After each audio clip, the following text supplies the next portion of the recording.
And a very good evening, everybody. I'm John Cole. Orford Stadium, well, that's the site of a twin bill against Watford City on senior night, and Williston picks up a 10-zip win. They had two blowout losses to Dickinson last week on the road, so the Coyotes want to get this thing righted.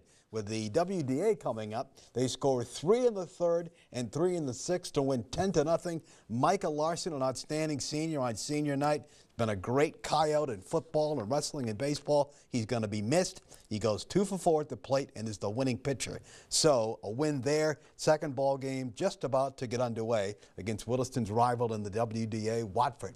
The 30-win Teton baseball team will take on 35-win Miles Community College on Saturday at Region 13 in Miles City. The Pioneers have an interesting base of talent. Miles is probably the most experienced team in terms of like having sophomores, but they don't have a lot of experience in terms of guys that played. They have a lot of third-year guys left from the COVID years and things like that. All righty, so 12 p.m. against the Pioneers on Saturday.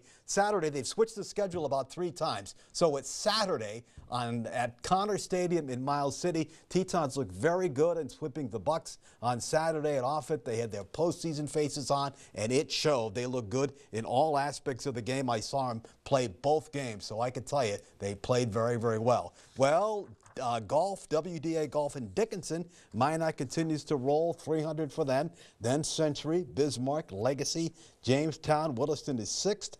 And your medalist was Carson Rostad, 68 out of Minot. And the Coyotes will have their own invitational out of Red Mike, and that'll be in about 2 weeks. Coyotes softball team is home against Mandan tonight. Coyotes come in with a record of 7-5, putting together a much improved season from a year ago. Braves are 4-6. Should be a nice night to get a couple of games in, we hope. Soccer, looking for that first win of the season at Dickinson. Midgets are winless as well. Snow melt or, well, big rain can turn the water in our lakes and rivers dirty. And this week's Pros Pointer, Johnny Candle, has a suggestion on how to help fish find your lure. Well, we've all talked about it way too much, and I'm afraid I'm going to bring it up once again.